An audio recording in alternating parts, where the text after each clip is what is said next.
Good evening friends, मैं Amit Kumar Gupta advocate अपने income tax के केसेस की सीरीज में आज जो केस आप लोगों के सामने डिस्कस करूंगा वो सेक्शन 54F पे है। फ्रेंड्स, केस का नाम है Rashish Shirish Sanjanwala versus assistant commissioner of income tax और ये केस 441 ITR पेज नंबर 374 पे रिपोर्ट हुआ। मैटर गुजरात हाई कोर्ट ने एक रिट पिटीशन में डिसाइड किया। केस बहुत इंटरेस्टिंग है। केस के फैक्ट्स थोड़े से यूनिक हैं। इस केस के अंदर असेसी ने एक लैंड बेची, लैंड पर उसको लॉन्ग टर्म कैपिटल गेन हुआ और लॉन्ग टर्म कैपिटल गेन की एग्जम्पशन लेने के लिए असेसी ने सेक्शन 54F का सहारा लिया। असेसी जो है वो अपनी रेजिडेंशियल प्रॉपर्टी जो है वो कंस्ट्रक्ट नहीं कर पाया था, इसीलिए असेसी ने अपनी कैपिटल गेन स्कीम के अंदर असेसी ने पैसा डाल दिया। असेसमेंट ईयर 22-23 जो है वो लास्ट ईयर था जब तक असेसी को ये पैसा जो है वो अपनी रेजिडेंशियल प्रॉपर्टी के अंदर इन्वेस्ट करना था, लेकिन असेसी जो है वो अपने सर्कमस्टांसिस की वजह से इन्वेस्ट नहीं कर पाया। इसीलिए असेसी ने ये पैसा विड्रॉ करने के लिए जितना टैक्स बनता था 1.25 करोड़ के करीब टैक्स बनता था, जितना टैक्स बनता था उससे थोड़ा सा ज्यादा ही टैक्स जो है वो असेसी ने जमा कर दिया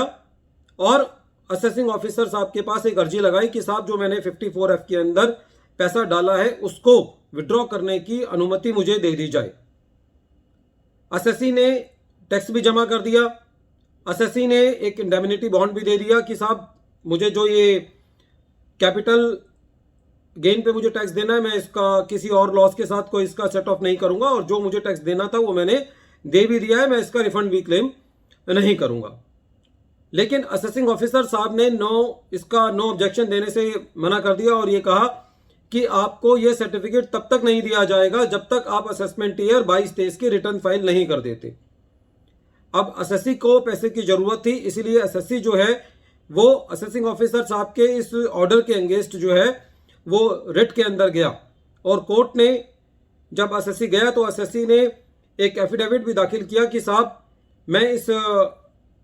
पैसे को किसी और लॉस के साथ एडजस्ट नहीं करूंगा, जो कि बहुत अनलाइकली है कि मुझे ऐसा लॉस होगा और मैं अपना सारा का सारा जो टैक्स जो है वो डिपार्टमेंट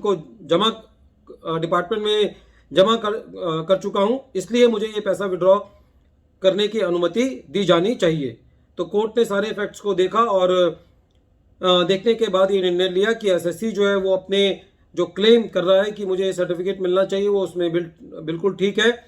डिपार्टमेंट को जो टैक्स मिलना चाहिए, यदि वो उसका टैक्स उसको मिल गया है तो डिपार्टमेंट के पास कोई भी ऐसा राइट नहीं है कि डिपार्टमेंट जो है वो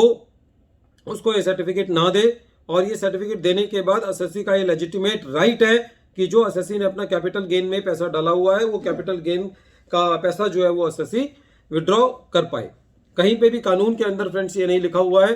कि जब तक कि एसएससी अपनी रिटर्न फाइल नहीं करेगा, जब तक कि उसको ये सर्टिफिकेट नहीं दिया जाएगा कि वो अपना पैसा कैपिटल गेन स्कीम में से विड्रॉ कर सके। इस केस के अंदर फ्रेंड्स ये एक एसएससी की बिल्कुल जेन्युइन जो है वो परेशानी थी, क्योंकि एसएससी ने जब एक बार टैक्स जमा कर दिया तो कहीं पे भी लॉ के अंदर ये मनाही नहीं है कि वो अपने पैसे को विड्रॉ नहीं कर सकता। कहीं पे भी डिपार्टमेंट का कोई प्रेजुडाइज नहीं हुआ, क्योंकि जो भी एसएससी का टैक्स बनता था 1.25 करोड़ के करीब, उसके करीबन उससे थोड़ा सा ज़्यादा ही एसएससी ने जो है वो इस केस में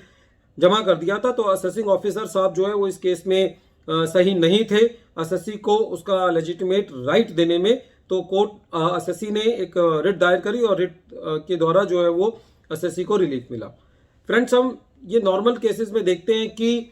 जहाँ पे एसएससी का लेजिटिमेट राइट बनता है वहाँ पे भी जो हमारी असेसिंग अथॉरिटीज़ हैं, पहली बात तो वो मैक्सिमम नंबर ऑफ केसेस के अंदर ईमेल का तो खैर जवाब जो है वो देते ही नहीं है। कभी मतलब मेरे केस में बहुत रेयरेस्ट ऑफ द रेयर हुआ है कि हमने कोई असेसिंग ऑफिसर को स्टे ऑफ डिमांड की एप्लीकेशन लगाई हो ईमेल से और असेसिंग ऑफिसर ने जो है वो उसका जवाब दिया हो, और या फिर जहाँ पे हम अपनी एप्लीकेशन लगा देते हैं फिजिकली भी जा करके लगा देते हैं अपने असेसिंग ऑफिसर को, चाहे वो स्टे ऑफ डिमांड हो, चाहे वो 154 की एप्लीकेशन हो, चाहे वो लोअर टीडीएस का सर्टिफिकेट हो, चाहे डिपार्टमेंट ने कितना भी उसको ऑनलाइन कर दिया हो,